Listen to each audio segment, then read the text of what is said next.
Welcome back, everybody. Today's topic is how to file a DBA yourself. This is something that I get a lot of questions on, and frankly, we do some of, but not a whole lot, because it's really a better option for people to do it on their own. So today I'm going to walk you through three things. First of all, we're going to talk very briefly about what a DBA is and what it isn't. Second of all, we're going to talk about where you should file a DBA, and more specifically, where you shouldn't file a DBA. Third, if after hearing those two, you still want to file your DBA, I'm going to walk you through with a screen share exactly where to go and what to do to file a DBA on your own in Texas without a lawyer. Let's get started.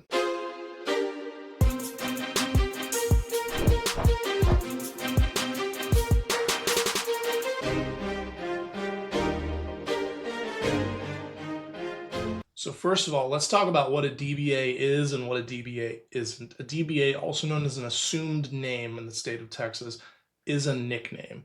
And a lot of people get confused and think that a DBA is essentially the same thing as an LLC.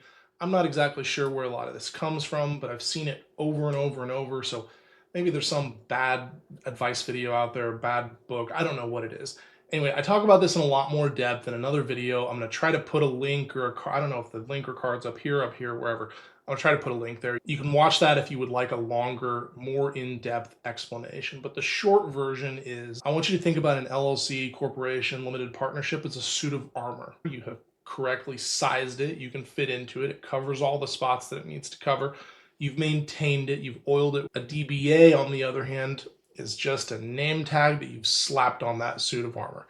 It says Ryan is doing business as Cool Guy Lawyers, and that's it. Doesn't protect you from any liability. It's a nickname that says I'm allowed to put up a sign that says Cool Guy Lawyers. That's it. The second thing to talk about here is where you should file your DBA.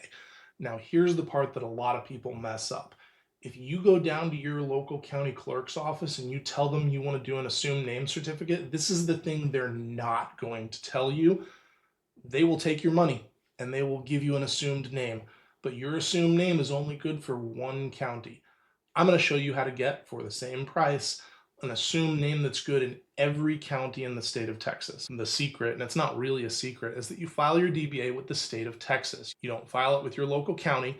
You file it with the Secretary of State, and you'll see there's a box that says every county in Texas, the price is the same. And the county clerk usually is not going to volunteer this information to you because they get to keep the revenue of your filing. But I'm going to show you how to bypass them and go straight to the top. So let's stop talking and start filing. I'm going to share my screen that'll show you exactly how to file your DBA in Texas without a lawyer. First thing that we're going to do is we're going to go to Google and we're going to type in Texas assumed name.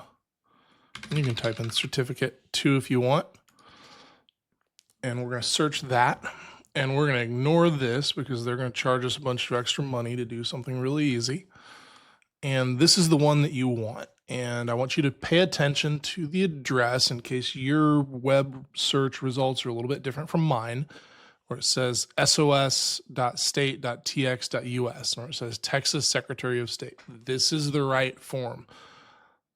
I don't want you to click this one where it says Bexar County. I don't want you to click this one where it says Tarrant County. I don't want you to click this one, Brown County, Harris County, any of these other ones.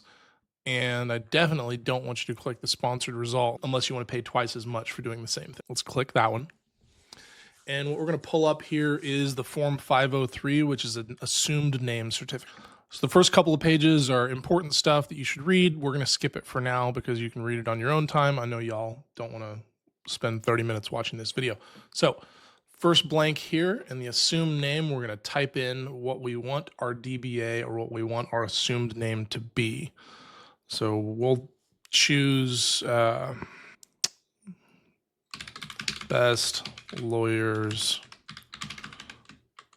in, God, I can't type, the world.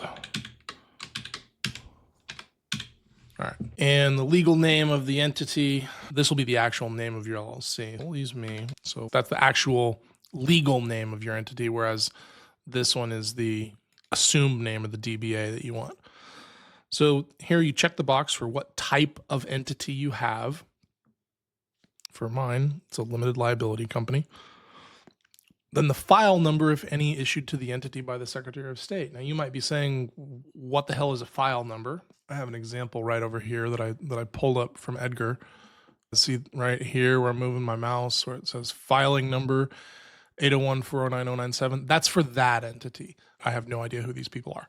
But what you want to do is you want to go back to your certificate of formation and find where the file number is stamped on it. And if you have your custom certificate of formation, not one where you use the state of Texas form, it'll still be stamped on the form that was received by them. So this is where you want to type the file number, and we'll just do 1, 2, 3, 4, 5, 6. State, country, or jurisdiction of formation. You do Texas, or if you're a Delaware company that's foreign qualified in Texas, or if you're, let's say, Marshall Islands, or whatever it may be, right? Whatever your jurisdiction of formation is. That's the original formation, not, if you're a Marshall Islands company, you foreign qualified in Texas, and here you type Marshall Islands, you don't type Texas. If you're a Texas company, then you type Texas. This is your principal office address. This is not your registered agent. This is your principal office address. And again, you'll have that listed on the certificate of formation. It's something you provided to the Secretary of State. So we'll just do 123 Main Street, city, Austin, Texas, country, USA. Zip code. I have no idea if that's even in Austin. So the period during the assumed name will be used. Probably you want to click this one because 10 years is the maximum. Probably you want the maximum duration. If you don't want the maximum, you know that, hey, it's only going to be for 3 years from the filing or until March 23rd, 2029. In most cases, I would think 95% of y'all are going to be picking this one of the 10 years maximum. County or counties, and this is the thing that we talked about earlier in the video when I was telling you about county level DBAs versus state level DBAs. Boom, all counties, the entire state. And then date, January 11th, 2026. Then you print it out, hit print right here, print it out, sign it. Send that bad boy in on Secretary of State. So that's it, easy peasy. If you enjoyed today's video, I'd appreciate a like and a subscribe. If there's another topic you'd like me to cover, put it in the comments, shoot me an email. Take care, and we'll see you next time.